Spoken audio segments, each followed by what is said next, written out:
때 예수 그리스도의 제자로서 내가 무엇을 감당하며 하나님 아버지 앞에 서 있어야 되는지 하나님의 우리를 향한 뜻을 말씀을 통하여 읽으며 분별하며 깨닫는 시간이 되게 하여 주옵소서. 예수님의 이름으로 기도합니다. 아멘. 사도 바울은 영적 침체에 있는 디모데를 향해서 명령합니다. 복음과 함께 고난을 받아라라고 이제 아주 무거운 사명을 명령합니다. 우리에게 영적 침체가 다가오면 그때의 증상은 한때는 뜨거웠던 사명감이라고 하는 감정, 사명감이라는 감정은 사라진 채 사명감이 의무감으로 이제 변질되어서 뜨거운 사명감이 무거운 의무감만이 남게 되었습니다. 똑같은 일인데 일의 분량도 똑같고 일의 중압감도 똑같은데 뜨거운 사명감일 때에는 무겁게 느껴지지도 않고 오히려 기쁘고 또 아주 그 일을 즐겁게 감당하다가 사명감이 감정적으로 의무감으로 바뀌면 그것이 왜 이렇게 무겁고 힘든지 그러나 의무감으로 그 일들을 감당하게 되었습니다. 이 영적 침체의 한 증상인데 디모데가 지금 그러한 상황입니다. 영적 침체에 빠져 있을 때 우리들은 어떤 이 사명은 역동적이고 생명력이 있어서 개방적이고 그리고 창의적이고 그리고 이 변화가 있는 것이 사명감이 있을 때의 우리 모습인데 사명감이 사라질 때의 그때 우리 모습은 형식을 중시하고 원칙을 따지게 되어집니다. 그러니까 이 생명력이 약동할 때에는 원칙, 어떤 딱 고정된 원칙이나 딱 고정된 형식을 지키는 게 아니라 사명을 감당하게 되기 때문에 열려있고 개방적이고 그래서 새로운 거를 찾게 되어지고 새로운 형식을 또 구하게 되어지고 새로운 원칙을 만들어가면서 이게 활동적으로 되어지는데 근데 이제 죽은 보수교회, 죽은 보수교단 거기는 살아있는 복음을 지키는 게 아니라 죽어있는 교리를 지키다 보니까 또 형식, 원칙, 법 뭐 이런 거 이거를 지키면서 이제 그러면 그런 게 가면 숨이 막히잖아요. 숨이 막혀서 그냥 강대상 위에 뭐 물컵 하나도 올려놔도 안 되고 막 숨이 막히잖아요. 근데 그런 형식을 지키고 원칙을 지키면서 우리는 신앙을 지킨다라고 여기는 것이 영적으로 침체되어져 있는 그 영적 침체가 만성화되어져서 침체인지 아닌지도 모르는 그런 상태가 제 침체의 큰 증상들입니다. 이렇게 복음을 몰라서가 아니라 이미 복음을 알고 복음을 경험하지 못한 게 아니라 이미 복음을 경험한 구원받은 그리스도인 바로 디모데입니다. 이런 디모데를 향해 복음과 함께 고난을 받으라라고 1장 8절, 지난 1장 8절까지 봤는데 복음과 함께 구원을 받으라라고 말한 이후에 1장 9절에 사도 바울의 첫 말이 뭡니까? 하나님이 우리를 구원하사입니다. 바울이 지금 디모데에게 어떤 사건을 처음으로 말합니까? 복음과 함께 고난을 받아라라고 무거운 사명을 명령한 후 디모데에게 다시 생각하게 하는 것은 하나님이 우리를 구원하사라고 하는 구원입니다. 구원을 다시 생각하게 하고 구원을 기억나게 하면서 9절과 10절의 내용은 복음입니다. 복음에 대하여 바울이 말하고 있습니다. 하나님 어떻게 우리를 부르셨는지 복음의 가장 기본적인 원리 하나님 우리를 구원하신 것은 행함이 아니라 은혜라고 하는 복음의 가장 기초적인 원리 그리고 복음이란 예수 그리스도에서 나타난 것이라고 하는 복음의 가장 기본적인 내용 그 예수 그리스도의 나타나심으로 사망이 패하여지고 생명과 썩지 아니하였다라고 하는 복음의 가장 기본과 기초되는 내용을 디모데에게 말하고 있습니다. 여기서 우리가 생각해 볼 것이 있죠. 디모데가 구원받지 않은 건가요? 아니죠. 디모데가 이 복음의 기초 내용을 모를까요? 아니죠. 디모데는 복음을 잘 알 뿐만 아니라 바울에게 들은 사람이어서 누구보다도 가장 정확하게 아는 자입니다. 더욱이 디모데는 평신도가 아니라 목회자이기 때문에 이 복음을 가르치는 자입니다. 디모데는 구원받을 사람이 아니라 디모데는 이미 구원받은 사람입니다. 그러한 디모데에게 왜 복음을 다시 들려주는 것일까요? 앞에 1장 8절 어떤 명령이 있었죠? 복음과 함께 고난을 받으라. 사명감이 의무감으로 무거운 의무감만 남아져 있고, 그때 이 죽은 교회들, 특히 죽은 정통교회, 저처럼 보수교단의 죽은 정통, 숨 막히죠? 주일날 돈 써도 안 되잖아요. 그냥 주일날 돈 안 쓰기 되게 힘들거든요. 힘들게 돈 안 쓰고는 나는 진짜 이렇게 힘들게 난 복음 지킨다. 그래서 그 주일날 돈 안 써서 뭐가 이루어졌을까요? 어떤 생명의 역사가 일어났을까요? 근데 그 형식을 변경시켜서는 안 되는 거죠. 어떤 죽은 원칙, 형식, 그거를 아주 열심히 지키면서 우리는 신앙을 지킨다. 우리는 아주 보수다. 꼴통 보수다. 우리 진짜 아주 그냥 이 세상 가운데 구별되게 살아간다. 이제 그게 구별되게 살아가서 숨만 막힐 뿐이지 무슨 생명의 역동적이고 창의적인 역사가 일어나나요? 그러한 상황에 있는 우리에게 다시금 복음을 듣게 합니다. 복음은 구원받을 사람만 듣는 것이 아닙니다. 복음은 누가 들어야 되죠? 구원받을 사람만 듣는 것이 아니라 이미 구원받은 사람이 다시 들어야 됩니다. 다시 들어야 될 복음입니다. 구원은 다시 듣고 또 다시 들어야 됩니다. 구원은 얕은 지식이 아니라 구원은 깊은 진리이기 때문입니다. 구원을 얕은 진리라고 생각하시나요? 구원은 얕은 진리가 아닙니다. 구원은 하나님의 영원한 걸 다루고 있어서 우리가 영원히 이해하지 못할 깊고도 높고도 넓습니다. 복음은 듣고 다시 들어야 됩니다. 사도 바울이 지금 복음을 디모데에게 들려주는 이유는 디모데가 복음을 몰라서가 아니라 복음을 다시 들음으로 어떻게 되어질까요? 의무감만 남은, 무거운 의무감만 남은 그 의무감이 다시금 무엇으로 바뀔 수 있을까요? 복음을 다시 들을 때 사명감으로 바뀔 수 있는 유일한 길이에요. 전통과 형식과 원칙을 붙잡다가 그게 아니라 너무 극단적으로 나간 교회들은 아무 원칙도 없어요. 아무 계획도 없어요. 어떻게 하는 줄 아세요? 성령께서 하시는 대로 이렇게 너무 극단적인 교회는 계획도 없어요. 주뜻대로 그건 너무 극단이죠. 그거는. 근데 그 극단이 한 진리의 한 면은 있는 거잖아요. 그만큼 성령의 물 흐르듯 역사하시는 것, 성령이 물 흐르듯 역사하시는 것을 우리의 원칙과 우리 경험 안에서의 어떤 이 올바른 걸 가지고 나의 제한된 경험 안에서 올바른 걸 가지고 성령의 역사를 가로막아서는 안 되잖아요. 우리가 그걸 많이 하거든요. 내 경험 안에서 올바른 것을 성령께서도 꼭 그 안에서도 역사하셔야 된다라고 전통 보수가 그냥 내 경험 안에서의 올바른 것을 딱 법으로 만들고 전통으로 만들어서 성령께서도 딱 순도보시게 딱 가둬두는 그런 것이 아니라 성령께서 역사하시는 그 역동적이고 성령께서는 내 신학을 넘어서서 일하세요. 제 신학 안에서는 윤상환 목사 같은 보수적 전통 신학 안에서는 감리교나 순복음교회에서 일어나는 일이 안 일어나야 돼요. 그 일어나고 있거든요. 저는 때로는 하나님을 위해서 제 신학을 포기해야 될 때가 상당히 많아요. 장로교를 지켜야 되나요? 제 신학은 장로교예요. 전 장로교를 지키는 게 아니라 복음을 지켜야 되는 것이죠. 근데 그래도 전 장로교 목사일 거예요. 죽을 때까지. 제가 장로교를 벗어날 수는 없을 거예요. 그럼에도 불구하고 때로는 장로교의 논리로 이해되지 않는 하나님의 진정한 역사들이 이 땅에 있거든요. 제가 보기에 순복음교회가 옳지 않은 게 상당히 많은데 그래도 하나님께 순복음교회 안에서 역사하시거든요. 그걸 어떻게 제가 부정하겠어요? 제 신학으로 이해가 안 되는 거죠. 해석이 잘 안 되는 거죠.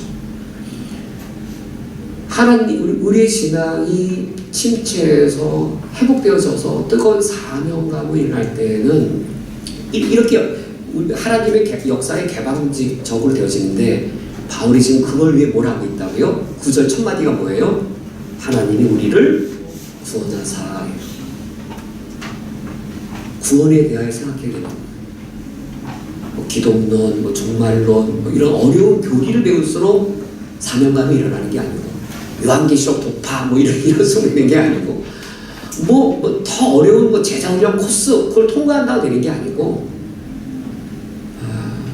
사도 바울이 어떻게 하고 있어요? 뭐 심오한 걸 가르치는 게 아니라 그냥 구원 자체예요. 예수 그리스도 안에서 이루어진 복음 자체예요. 디모데가 이미 잘 알고 있는 그 자체를 말하는데 왜냐하면 진리는 얕지가 않아요. 진리의 특성은 단순합니다. 진리의 특성은 단순해요. 그런데 깊어요. 예수 그리스도가 진리인데 진리신 예수는 너무 단순해요. 근데 단순하기 때문에 깊어요. 그래서 그 구원을 다시 기억하는 겁니다. 사도 바울이 지금 우리를 구원하사라고 하면서 구원을 뭐라고 정의내리죠? 하나님이 우리를 구원하사. 구원이란 건 뭐예요? 거룩한 소명으로 부르심이 구원이에요. 무엇이 구원이에요? 바울이 지금 디모데에게 구원이 무엇인지를 돌아보게 하고 있어요. 구원이란 무엇이에요? 내가 하나님을 찾은 거예요? 디모데 생각하게 하고 있는 거예요. 야, 네가 하나님 찾아서 구원받았냐? 내가 하나님을 찾아서 구원받은 게 아니라 내가 어떻게 구원받은 거예요? 하나님이 나를 부르셔서 구원받은 거예요. 내가 하나님 부르지 않았어요. 알라, 부처, 여호와 누가 참 하나님입니까? 라고 내가 불렀더니 하나님이 나는 여호와인데 내가 참 하나님이니라 라고. 그래서 내가 구원받은 게 아니에요. 내가 절에도 가서 부처도 확인해보고 내가 여기 이슬람교 사원에 가서 알라도 확인해보고 그러다 보니까 교회 와서 찾아봤더니 여호와가 참 하나님인 걸 내가 찾아낸 게 아니에요. 혹시 그래서 하나님 만나본 혹시 계신가요? 절도 가보고 조로아스터교도 가보고 이슬람 사원도 가보고 내가 확인해봤더니 여호와가 참 하나님이다라고 믿은 분? 없을 것 같은데요. 어떻게 구원받으셨어요? 하나님이 나를 부르셨어요. 내가 여호와를 찾은 게 아니에요. 내가 하나님을 부른 게 아니에요. 여호와가 나를 부르셨어요. 구원의 주도권이 내게 있는 것이 아니라 구원 주도권이 하나님께 있음을 디모데에게 기억나게 하고 있습니다. 하나님이 나를 부르시는데 어떻게 부르셨냐면 제가 오늘 문제를 빨리 만들다 보니까 하나 빠뜨렸는데 무엇대로 하심이 아니요 무엇대로 하심이지요? 두 가지예요.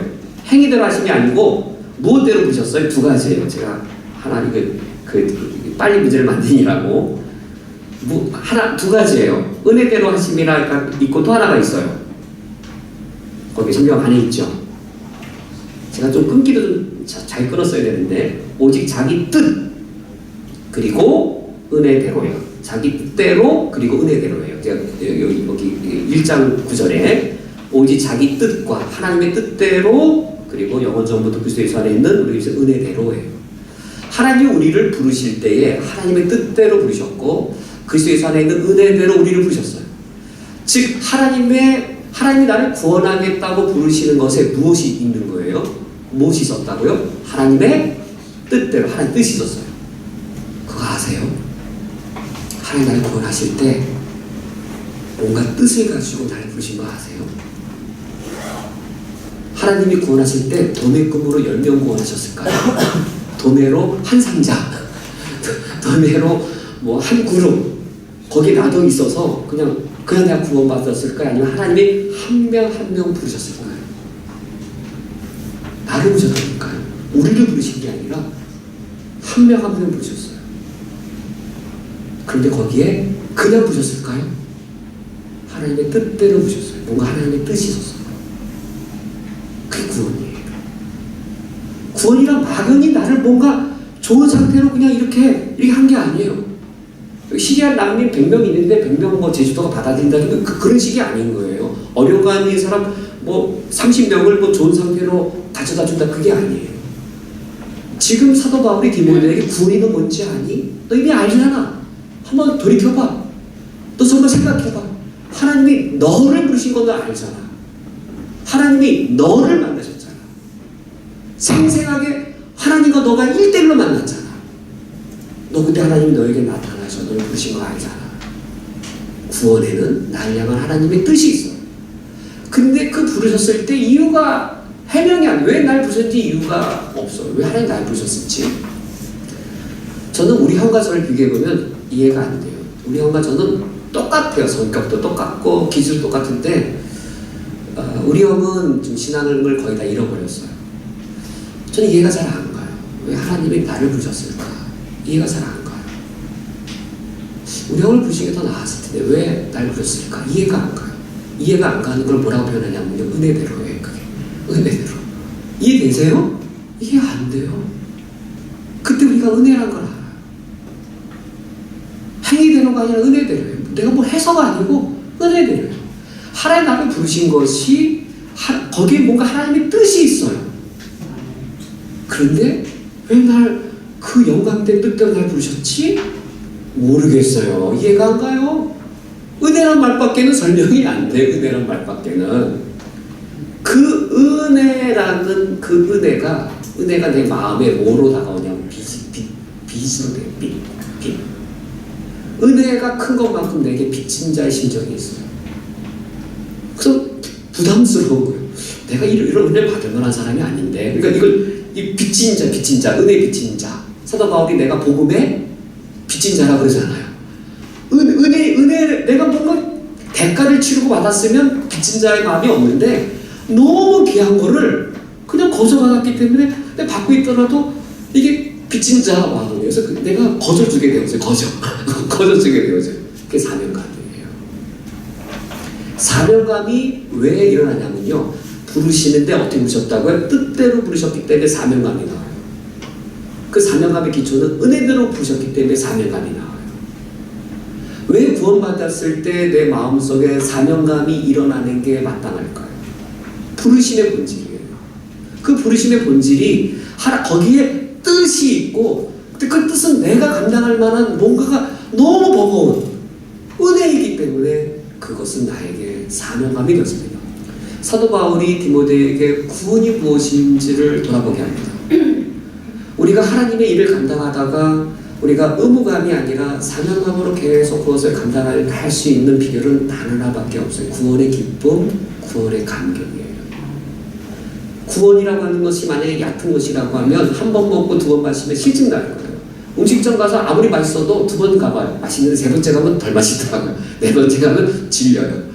구원의 은혜는 마셔도 너무 기뻐요. 계속 돌아봐요. 예수 그리스도의 십자가의 구원이 얼마나 넓고 깊은 구원의 경륜이 깊은지 그것을 돌아볼 때에 나를 향한 하나님의 뜻이 계속 발견되어질 때에 그 은혜의 깊이가 얼마나 깊은지를 알 때에 그때 우리의 그 사명감이 거기서 우러나올 수 있습니다. 10절 말씀에 이제는 우리 구주 예수 그리스도의 나타나심으로 말미암아 나타났으니 라고 사도 바울이 말하고 있는데 이제는 이라는 이것은 이제 이 본문 자체로는 신약 시대를 말합니다. 구약 시대에는 비밀로서 복음이 감추어져 있었습니다. 구약 시대에는 복음이 약속의 형태로 감추어져 있었어요. 그러나 신약 시대로 들어오면서 약속의 형태로 감춰져 있던 것이 성취가 되어서 나타나게 되었고 구약 시대에는 비밀의 형태로 잠겨져 있던 것이 신약 시대는 예수 그리스도 안에서 비밀이 이제는 그리스도인들이 알아볼 수 있도록 나타나게 되었습니다. 이제는이라고 하는 것은 그래서 신약 시대인데 신약 시대 중에 우리 집사님들에게는 우리 권사님 장로님에게 나에게는 이 이제는이 언제였을까요? 저에게는 대략 26, 7, 8살 때였어요. 이 이제는이 나에게는 모태신앙인 제가 예수 그리스도의 은혜를 안 것은 26, 7, 8이었어요. 그 전까지는 저는 바리새인이었어요. 그 전까지는 종교인이었어요. 저는 26, 7, 8때를 잊을 수가 없어요. 그때가 저에게는 이제는이었어요. 그때 예수님이 나에게 나타나셨어요. 정말 나타나셨어요. 이제는 우리 구주 그리스도 예수의 나타나심으로 말미암아 나타났으니 은혜가 나타났다는 거예요. 그때 예수 그리스도가 나타나셔서 나에게 너무나도 놀라운 능력의 선물을 주셨는데 예수 그리스도께서 나타나셔서 그 놀라운 사랑의 능력으로 패한 게 있고 나에게 드러내 주신 게 있었어요. 무엇을 패하셨냐면 사망을 패하시고 생명과 썩지 않을 것을 드러내 주셨어요. 저는 26, 7, 8 이후에 그 전까지는 이제 잘 웃지 않았는데 잘 웃게 되어지더라고요. 나도 몰랐어요. 26, 7, 8에 저의 외관상의 큰 변화는 잘 웃게 된 거예요. 그전에는 안 그랬거든요, 제가요. 우리 애들이요, 제 23살 이전에 제 사진을 보면 우리 아빠 아니라고 알아요. 이렇게. 우리 아빠 맞아? 26, 7, 8살 이후에 제 인상도 바뀌고요.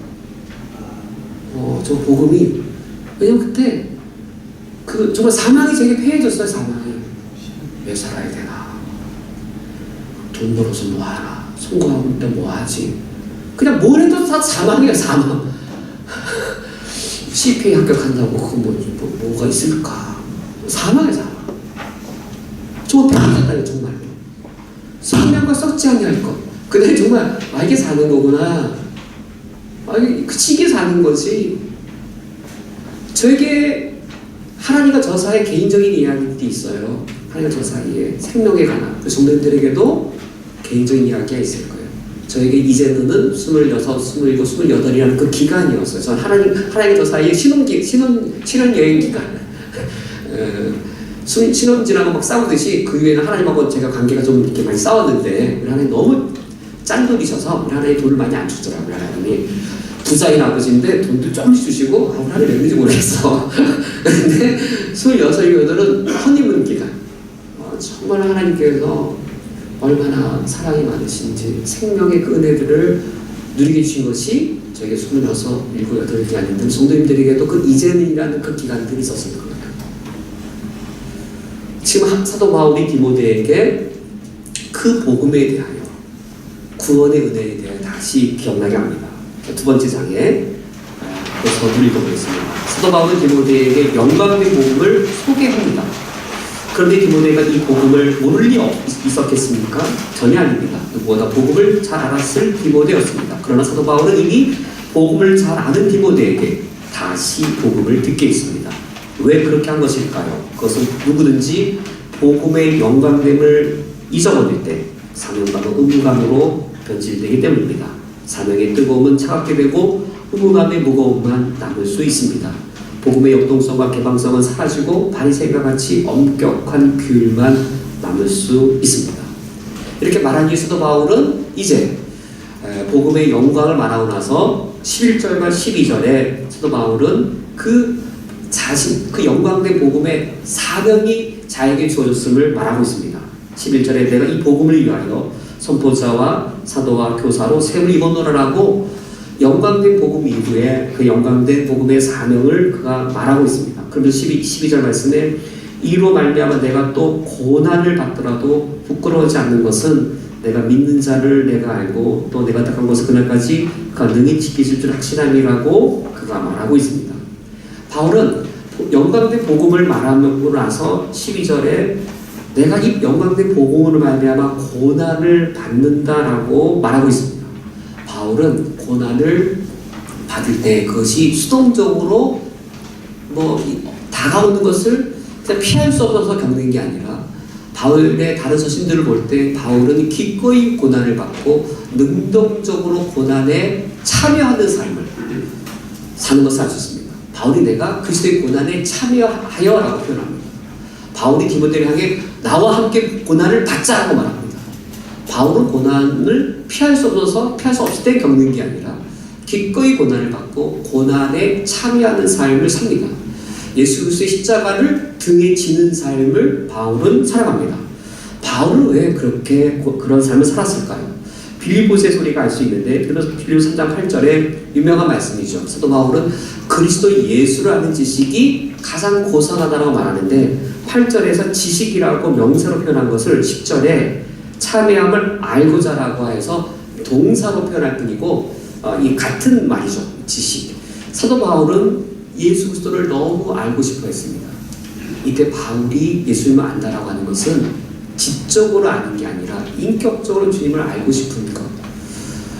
주님이 정말 나를 사랑하시는데 나를 사랑하는 주님이 어떤 분이신지를 정말 알고 싶었던 것이고, 내가 어떻게 하면 주님을 기쁘게 드리는 삶을 살고 싶었을까, 살 수 있을까, 그거를 알고 싶은 거였어요.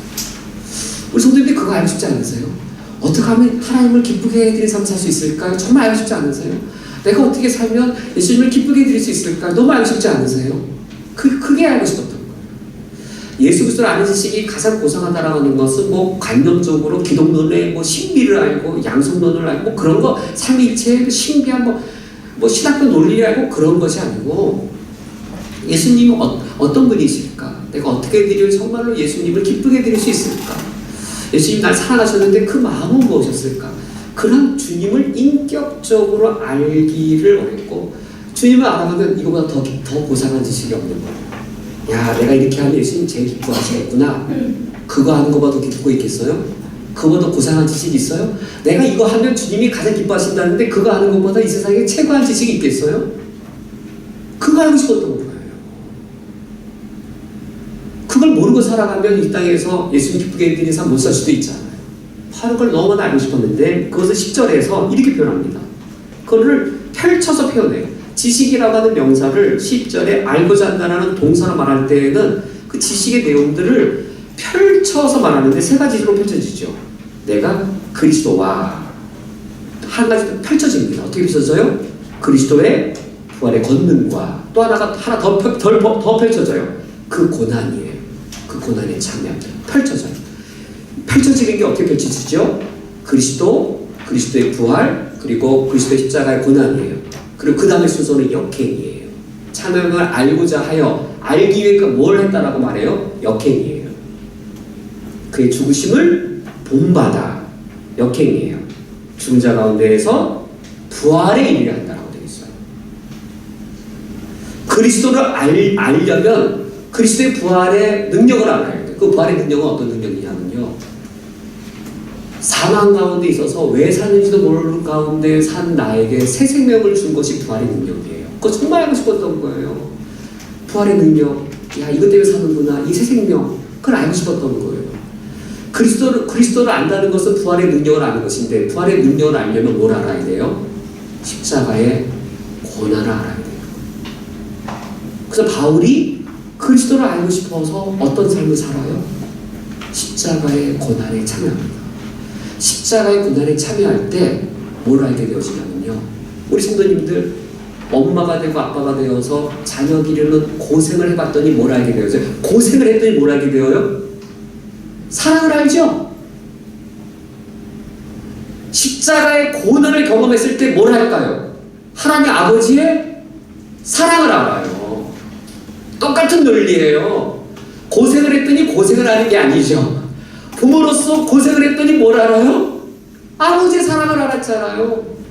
십자가의 사랑을 정말 알고 싶으세요? 하나님 나를 얼마나 사랑하시는지 알고 싶으세요? 그 아버지가 나를 구원해낸 부활의 능력을 알고 싶으세요? 길은 뭘까요? 해산에 수고하는 길밖에는 없어요. 사도 바울의 갈라디아 교인을 향해 내가 너를 향해 다시금 해산의 수고를 하노니 그거 외에는 없어요. 그리스도란 진리는 관념이 아니고 뭔가 논리가 아니고 인격적 지식이에요. 인격 자체. 예수 그리스도의 진리는 인격적인 거예요. 십자가 복음을 우리는 삶에서 알고 인격에서 알 수밖에 없어요. 하나님이 사랑하셔서 구원하기 원했던 그 영혼을 나도 구원하기 위해서 십자가의 길을 가는 길 외에는 십자가를 알 길이 없어요. 그것을 모를 때에 십자가는 관념, 교리 덩어리, 죽은 전통, 그거로 전락하게 된 것이죠. 바울은 그것을 위하여 이제 12절 내가 이미 얻었다함도 아니오 온전히 이루었다함도 아니라 오직 내가 그리스도께 잡힌 바 된 그것을 잡으려고 이제 달려간다. 바울에게는 고난이 목표점이었습니다. 살다가 겪을 수 있는 길이 아니라 피할 수 없으면 겪어야 될 게 고난이 아니라 바울에게 십자가의 길은 너무나 당연한 것이었고 그 십자가의 고난을 겪을수록 그에게 기뻤어요. 왜 기뻤냐면 이렇게 날 사랑한 하나님의 사랑과 십자가를 통한 그리스도의 능력이 내게 임하는 것을 경험하면서 고통 자체를 기뻐했다는 게 아니고 그 고난받음의 상황을 기꺼이 받아들이게 되었습니다. 그래서 12절 하반절 바울이 알고 확신한 게 있습니다. 바울이 고난을 받더라도 왜 부끄러워하지 않았을까요? 바울이 고난받는 일을 부끄러워하지 않는 일은 그가 알고 확신합니다. 히브리인들은요 같은 말을 두 번 반복해요. 뭐하고 뭐합니다. 시편 봐도 뭐하고 뭐하니. 이 히브리인들은 이제 두 가지 병력이에요. 생명과 썩지 아니할 것. 첫 번째가 메인이고 두 번째가 설명이에요. 생명과 썩지 아니할 것. 생명이 메인이고 썩지 아니할 것 설명해 주는 거예요. 히브리인들은 동사로도 알고 확신한다. 같은 말이잖아요. 내가 믿는 자를 안다는 것과 내가 의탁한 것을 그날까지 능히 지킬 수 확신한다는 말이 같은 말이에요. 두 가지를 병행하는데 첫 번째가 메인이고 두 번째가 설명이에요. 바울이 무엇을 알기 때문에 고난받을지라도 부끄러워하지 않습니까? 그건 무엇을 누구를 알아요? 내가 믿는 자를 알아. 그런데요, 그거 외에는 몰라요. 하지만 내가 믿는 자를 알아요. 그런데 그거 외에는 몰라요. 저 쿠웨이트 올 때 내가 믿는 자 외에는 뭘 알았을까요? 뭘 알았을까요? 성도님들, 하나님 믿을 때 그거 외에 뭘 알아요?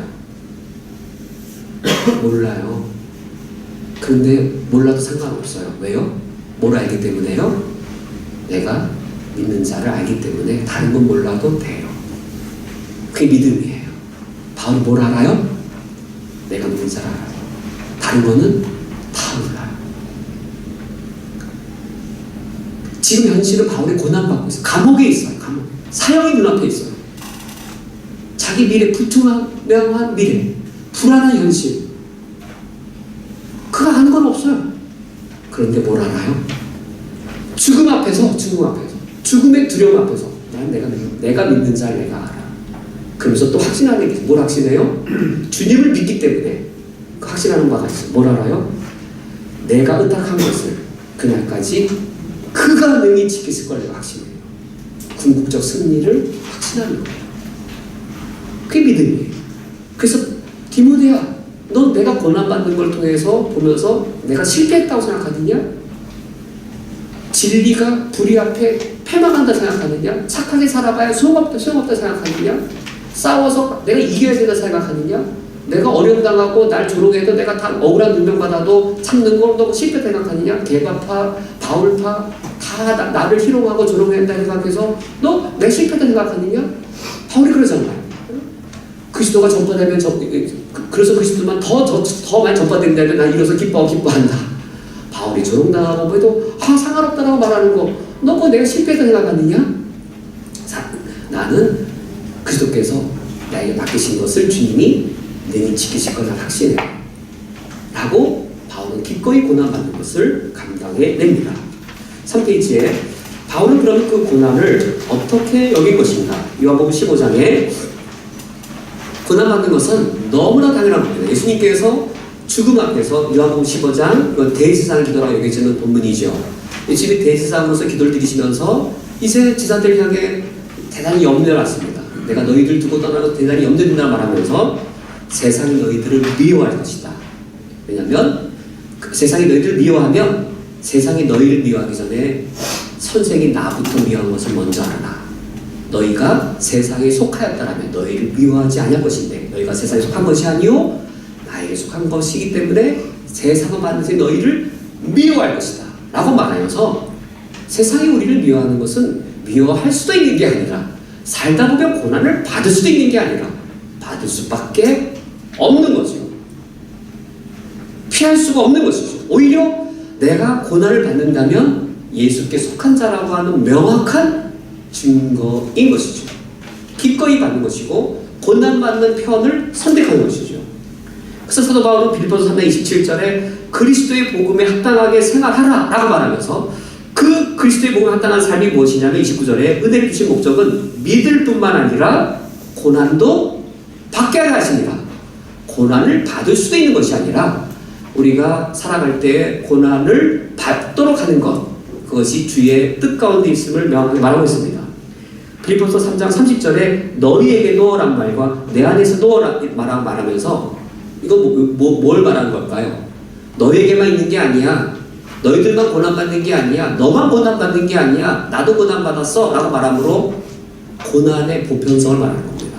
너만 고난받는 생각하지 마. 나도 고난받는 거 너희들이 받잖아 라는 말은 뭡니까? 그리스도인이라면 보편적으로 다 참된 그리스도인이라면 고난은 보편적으로 다 임하는 것임을 말하고 있습니다.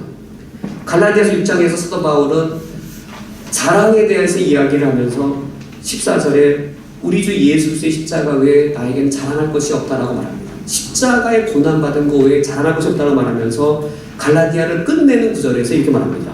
예수의 흔적을 내 몸에 내가 지니고 있다. 날 더 이상 괴롭게 하지 마라. 내 몸에 그리스도의 흔적을 갖고 있다고 말하는데 바울의 옷을 정말 이렇게 벗겨보면 뭐가 있을까요? 이건 단순히 비유적인 표현일까요? 바울의 옷을 벗겨보면 어떨까요? 40에 하나 감한 매를 5번이나 맞고 태장을 맞고 돌에 맞은 정말 흔적들이 있는 거죠. 이건 비유적 표현에만 남는 게 아니라 실제적 표현인데 이걸 기억해야 됩니다. 예수 그리스도의 재림의 날에 내가 몸을 벗었을 때 맨질맨질 토실토실 그럼 어떡하죠? 예수 믿고 복만 받아가고 너무 우리 하나야. 너무 귀족으로 자랐어. 그럴까 바울이 그때 자랑스럽겠죠. 그때 나를 괴롭게 말하라. 내 몸에 예수의 흔적을 지니고 있다고 말하면서 바울은 단순히 그 자랑거만이 아니라 고린도서 12장 말씀에 바울은 능력에 대하여 말합니다. 십자가의 고난이 부활의 능력으로 드러나듯이 바울이 자신의 그 약함을 자랑한다라고 말하고 있습니다. 바울이 그 약함을 왜 자랑할까요? 고린도후서 9장 12장 9절 하반절에 이는 그리스도의 능력이 내게 머물게 하려 함이라. 10절 말씀에 그러므로 내가 그리스도를 위하여 약한 것들과 능력과 궁핍과 박해와 고난을 기뻐하노니 이는 내가 약한 그때의 강함이라. 십자가란 나의 약함을 말해요. 십자가란 뭘까요? 십자가란 내가 모욕당한 것을 말해요. 십자가란 무엇을 말해요? 내가 멸시를 겪은 것을 말해요. 십자가란 내가 부당함을 겪은 것을 말해요. 그런데 그것을 내가 겪었더니 바울이 복음을 전하기 위하여 그것을 겪었더니 그때 뭘 경험했을까요? 내가 약할 때 뭐가 내게 임한다고요? 뭐가 내게 머문다고요? 내가 약할 때에 그리스도의 능력, 내가 약한 것을 기뻐하는 그리스도의 능력이 내게 머물게 하려 합니다. 내가 약한 것을 자랑하리니 이는 그리스도의 능력이 내게 머물게 하려 합니다. 내가 약할 그때에 곧 강함이라. 십자가의 길을 갈 때에 그리스도의 능력이 내게 머물러요. 정말 우리가 그 경험합니다. 한 영혼을 구원하려고 한번 애써보세요. 정말 그래요. 중생의 역사가 그때 일어나요. 언제 일어나냐면 내가 억울함을 겪고 멸시를 겪고 부당함을 겪고 그래도 그 영혼을 사랑할 때 그때 십자가의 나의 수치와 십자가의 모독과 십자가의 고난이 그것이 그걸 겪는 나를 통하여 그리스도의 능력이 드러난다니까요. 정말 그게 바울이 그걸 경험한 거예요. 그게 자기가 태상에 맞고 이제 돌에 맞고 그런데도 이제 루스드라 성 안에 기어들어가 아니고 들어가서 또 루스드라 사람들에게 믿음 안에 구하라 하나님 나라에 들어가려면 고난받아야 된다라고 떠나갔을 때 루스드라 성 안에 생명 역사가 일어나는 걸 보면서 야 내가 고난받을수록 구원받는 영혼이 많구나 그걸 아는 거죠. 사도 바울은 자신의 연약함과 무능함에 대하여 이와 같이 자랑하게 되었습니다. 그래서 이 4페이지에 디모데후서 1장 13절에 디모데에게 이 영광된 복음과 그에 이어서 자신이 영광된 복음의 사명을 감당하면서 말한 이후에 이제는 그가 정말 하고 싶었던 말 디모데에게 명령합니다. 13절에 너는 그리스도 예수 안에 있는 믿음과 사랑으로서 내게 들은 바 바른 말을 본받아 지키고 우리 안에 거하신 성령으로 말미암아 내게 부탁한 아름다운 것을 지키고 지키라. 히브리인들이 이렇게 이제 반복을 많이 하죠. 같은 말을 반복하기 때문에 내게 들은 바 바른 말이나 우리 안에 거하신 성령으로 말미암아 내게 부탁한 아름다운 것이나 같은 것을 반복한 겁니다. 첫 번째가 메인이 되고 두 번째가 설명해 주는 말이 되는데 내게 들은 바 바른 말 이게 복음입니다. 내게 들은 바 바른 말이 복음인데 바른 말을 전할 때 그럴 때 바른 사람들은 그것을 받아들이지만 바른 말을 전할 때 바르지 않은 사람들은 반대합니다.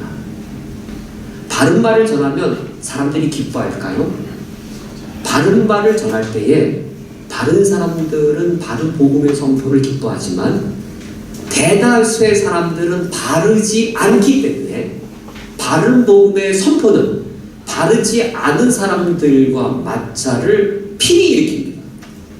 바르지 않은 성도가 교회 안에 많을수록 바르지 않은 신앙을 가진 사람이 교회의 중직자일 때에는 바른 복음의 선포가 환영받는 게 아니라 사람 기쁘게 해주는 복음, 사람을 즐겁게 해주는 바르지 않은 복음을 교회가 더 좋아하는 거예요. 바르지 않은 상황에 대하여, 바르지 않은 대상들에 대하여 바른 복음의 선포는 반드시 마찰을 일으키고 그리고 밀어내는 그런 것들을 겪게 되는 것이죠. 바울이 그래서 그 복음을, 바른 복음을 지키라라고 말하고 있는 거예요. 그 복음을 바르게 지켜내는 것, 진공 상태에서 복음을 바르게 지켜내는 게 아니라 마찰과 그 복음을 왜곡시키려고 하는 이 저항에 대항해서 복음을 지켜내라고 하고 있는데, 방법이 뭐예요? 어떻게 지키라고 되어 있죠? 무엇으로 지키라고요? 그리스도 예수 안에 있는 믿음과 사랑으로 지키라고 되어 있습니다. 이게 방법이에요. 어떻게 지켜야 될까요? 그리스도 예수 안에 있는 믿음과 사랑으로 지키라고 되어 있는데, 그리스도 예수 안에 있는 믿음이란 무엇일까요? 그리스도 예수 안에 들어가 봤더니 어떤 믿음이 있었냐면, 그리스도께서 자기의 배반자인 베드로를 신뢰하고 있습니다. 베드로는 나는 죽을지언정 주를 따르겠습니다. 다 주를 버리고 도망가도 난 주를 따르겠습니다라고 말할 때 예수님이 이 못 믿을 녀석라고 말하고 베드로를 내팽개 친 게 아니라 뭐라고 그러세요? 정말 못 믿을 인간이죠, 베드로. 내가 죽을지언정 주 따르겠다고 했지만 믿을 만한 사람이에요. 못 믿을 인간이잖아요. 근데 뭐라 말씀하세요? 내가 다그르기 전 나를 세 번 부인하리라 라고 베드로를 못 믿을 녀석 취급하지 아니하시고, 그리고 갈릴리로 가라, 갈릴리에서 만나자 라고 베드로를 믿습니다. 신뢰합니다. 지금은 네가 나를 따라올 수 없으나 나중에는 나를 따라오리라 라고 자신의 배반자를 믿습니다. 자신을 버리고 도망친 10명의 제자들을 예수님께서 등 돌리신 것이 아니라 요한복음 21장 갈릴리 바다로 가서 베드로와 다른 제자를 만드시고 다시 파송하십니다. 예수님이 원수를 사랑하여 십자가에 죽으셨을 뿐만 아니라 정말 원수를 사랑했습니다. 원수를 믿었습니다. 끝까지 믿었습니다. 그게 그리스도 안에 있는 믿음이에요. 그게 그리스도 안에 있는 사랑이에요. 복음을 바르게 지키라고 했을 때 어떻게 복음이 지켜진다고요? 철저한 교리 공부, 신학자적인 냉철한 어떤 판단, 이건 이 단계가 있어, 뭐 이런 걸 갈라내는 거, 이건 약간 여과적인 기가 있는데, 뭐 그러한 것을 통해서 복음이 지켜지는 게 아니고, 복음이 어떻게 바르게 지켜져요? 그리스도 안에 있는 형제와 형제를 신뢰함, 누구를요? 믿지 못할 사람을, 누구를 사랑할 수 없는 사람을, 믿지 못할 사람을 믿는 게 복음입니다. 사랑할 수 없는 사람을 사랑하는 게 복음입니다. 그러할 때 복음이 지켜져요. 쿠웨이트 한 연합교회 안에 복음이 어떻게 지켜지냐면, 우리가 교리 공부한다고 지켜지는 게 아니라 교리 공부를 아무리 열심히 해도 우리 안에 그리스도 안에서의 믿음과 사랑이 없으면 그냥 원리가 있는 거예요. 원리가. 우리 쿠웨이트 교회 안에 어떤 그냥 뭐 회칙이나 어떤 책 안에 그게 적혀 있을 뿐이에요. 그게 정말 우리 공동체 안에 그 원리가 살아있어서 예수 안 믿는 사람이 와서 예수님의 사랑을 알고 구원받는 일은 안 일어나요. 요나합니다. 어딘가에 뭐 세례 응답할 때 그 물어보는 문답서에만 적혀져 있는 거예요. 복음의 살아있는 능력과 역사와 원리를 지켜지지 않는 거예요.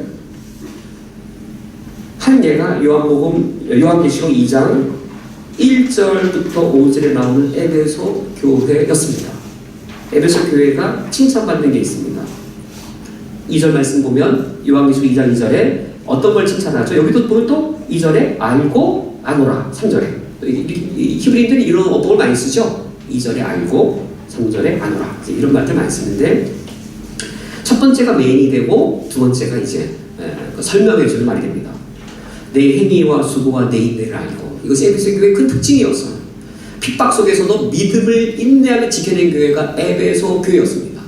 에베소 교회는 핍박 중에 믿음을 지켜낸 인내의 교회였어요. 핍박 속에 그 믿음을 지켜낸 것이 어떻게 지켜냈냐면, 두 번째가 이제 설명을 했죠. 어떻게 인내를 지켜냈다고요? 동그라미 2번. 악한 자를 용납하지 않았습니다. 그리고 3번, 동그라미 3번. 자칭 사도라 하되 아닌 자를 시험하여 그 거짓된 것을 드러냈습니다. 그리고 4번 내가 참고 내 이름 위하여 견디고 게으르지 아니한 것을 아노라. 즉 에베소 교회는 어떻게 바른 복음을 지켰습니까? 교리적으로 이단들을 색출했습니다. 이거 이단기가 있는데 이 바른 신앙 아닌데, 그래서 니골라당이라고 하는 이단들도 골라내고 자칭 사도라고 하는데 교리를 따져봤더니 아닌 거예요. 내쫓고 어떤 사람 이단으로 취급했다가 보니까 또 이단이 아닌 거예요. 그렇게 믿음을 지키려고 하다가 바른 교리라고 하는 의미의 믿음을 지키려고 하다가 무엇이 다 깨져버렸을까요? 4절에 뭘 책망받아요? 그러나 너를 책망할 것이 있나니 너의 처음 사랑을 버리느니라. 복음이 지켜졌나요? 에베소 교회의 목적은 핍박 중에 인내했던 목적은 복음을 지키는 것이었어요. 그런데 복음이 지켜졌냐 이거예요. 복음이 지켜지지 않았습니다. 서로를 이단인가 아닌가 서로 시비하고 따지고 판단하고 저 사람이 옳다 안 옳다 이 원칙에 맞는다 안 맞는다 따지고 파벌 생기고 이단으로 몰린 사람은 쫓아내고 이단이었다가 유명사도 풀어주고 그거 다 해결됐을 때 교리는 지켜졌어요. 근데 무엇은 식어버렸어요? 그 와중에 분란과 다툼과 상처와 아픔들, 근데 여전히 그걸 상처를 그냥 고집하면서 그냥 있는. 그러나 교리는 지켜졌어요. 교리를 지킨 것에 대해 그것만큼은 주님이 칭찬하시지만, 그런데 뭐라 말씀하시냐면 회개하지 않냐면 어떻게 한다고 하세요? 촛대를 옮긴단 말은 우리 바로 교회 서터면 닫는다는 말이에요. 에베소 교회 무너뜨리라 이거예요. 교회가 교회 아니다라는 거예요. 복음은 관념적인 교리를 지킨다고 지켜지는 게 아니고 무엇으로 지켜져요? 그리스도 안에 있는 믿음과 사랑으로서 복음의 원리와 복음의 생명력이 지켜지기 때문입니다. 오늘 말씀을 뵙도록 하겠습니다. 사도 바울은 역적 침체에 있는 디모데에게로 와서 그의 이 사명감을 다시 일으키기 위하여 구원의 은혜를 기억나게 하고 복음의 영광을 기억나게 합니다. 그 복음의 큰 은혜와 그 삶이 영광됨을 알 때 거기서부터 우리의 사명감이, 복음에 대한 사명감이 일어나는 것이죠. 근데 그 복음에 대한 사명감이란, 이 복음을 지키는 사명이란, 그것은 우리가 원리나 논리를 지키는 것이 아니라 우리가 십자가를 증거할 때에, 십자가의 삶을 살아내고 십자가의 원리를 행할 때에 그 복음이 지켜집니다. 우리 그 연합교회가 이와 같이 복음을 지키고 복음의 능력을 하는 교회로 하나님의 쓰임받을 수 있기를 주님의 이름으로 축원드립니다. 자, 기도하겠습니다. 하나님 아버지시여, 우리에게 복음을 알게 하시고 구원의 영성을 누리게 해주시어서 감사드립니다. 주께서 먼저 구원받은 저희들로 하여금 항상 복음에 껴있게 하여 주시고 오늘 말씀을 들은 대로 복음의 사명과 능력에 충만한 자들이 되게 하여 주옵소서. 예수님의 이름으로 기도합니다. 아멘. 우리 함께 우리 기도하시겠습니다. 오늘 먼저 말씀을 기억하시면서 우리가 사도 바울이 디모데에게 구원의 은혜를 기억나게 하며 또 그 복음의 영광된 것을 기억나게 하면서 이 디모데에게 그 구원받은 그 사명감을 일깨우고 있습니다. 이 시간 하나님 아버지 앞에 하나님 나에게 구원의 은혜가 항상 감사 가운데 있게 하여 주시옵고 복음의 그 영광을 기억하며 나를 부르실 때 하나님 주신 그 뜻을 기억하며 내가 그 복음을 위한 사명 가운데 살아갈 수 있게 해주시도록 말씀을 기억하시면서 나를 위하여 내가 복음의 사명감으로 세워진 것을 위하여 한 1분 정도 함께 기도하시겠습니다.